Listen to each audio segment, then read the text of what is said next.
किरदार दी फसल दा कण घटिया गईयां भोर बख्तां दियां सीटियां जिन्ना बोलिया ना प्यो दादे दा मेरे सामने नस्लां फीटियां ते केई लेख दी पीए च रगड़े गए केई जान के कढ गए चिटियां अल्ताफ एन रश बे लोड़ियां दे बंदे कम दे खा गईयां मिटियां तुहां घरां दे कान मैं सौं पिया घतना जेड़ा ऐद भुलाए ओ काफिर एक दुए दियां औखियां बणियां ते जेड़ा भार ना चाहे ओ काफिर ते कह निक्की जही गल तू रेंज हो के जेड़ा साज मुकाए ओ काफिर चंगे निभे होए वक़्त नू दर्द दा चन जेड़ा लीक लवाए ओ काफिर एक आखिरी सा उत्तू तुसी आ गए हो एक वार खलो चागे जिस मंजर लई दा मौत नू ला के हुण ताईं बीमार इन तगे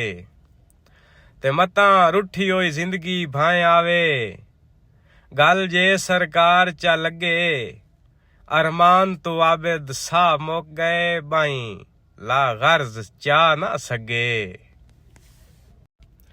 साईं अख्तर खुशाबी साहब ने लिखिया कि पद खोटा कूड़ पलाल दा होंदई होंदी नियत बंदे दा बीए इतबार वकार दी जड़ होंदन गए दाना आख सही ए ते सदा मर्दा हथ मैदान होंदई वैंदा झबदे कूड़ लधीए लोकी मरन दे बाद भी याद रखन एदा अख्तर ना जिंदगी ए। आए गुरबत तैनू के आखां मेरे लखां जे सजन वंजाए नी ते मेरी इज्जत भरम ते शोहरत दे सरेआम जनाजे चाए नी नामू हरदा मैं इन्ना गैरां तू बन बन के शेर मराए नी इयो आबिद खार मान गया है खुददार तू हाथ जुड़वाए नी हिजर सताइयां अखियां चूं नहीं अजा ताईं अथरू सुके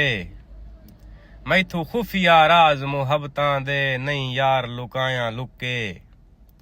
कसम खालिक दी दुख सजना दे मैनू मार मुका गए उके ससी वांगू अख्तर साए हथ मारे पर दर्द दे पद ना मुके। रफीक वागरा साहब लिखिया के चन वेख के लोग दुआई मंगदेन शाला हर एक बशर दी खैर होवे जै फुल चाहे ओनू फल लावी रब्बा हर एक शजर दी खैर होवे मेरा चन जिस जाते पैर होवी ओ देस ओ नगरी दी खैर होवे कुल दर्द रफीक दे कानो में तैनू हर एक अमर दी खैर होवे मेरी गुजरता मेरा रब पिया वेधा है तू तां खुश है पार वंजण ते साडी किस्मत केड़ियां रिंजकियां रखिए जिद पाल हिमताल सजण ते सोच करके दर्द गरीब दी नगरी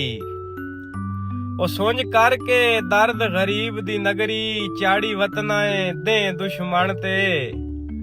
हर पूर तू तेरे हटण दी पुछदा है हिक कमला परली मन ते कर साईं गल लिखिया कि मैं सूरज हाँ दर्द दी नगरी दा ढले शाम तरो के लाए पौना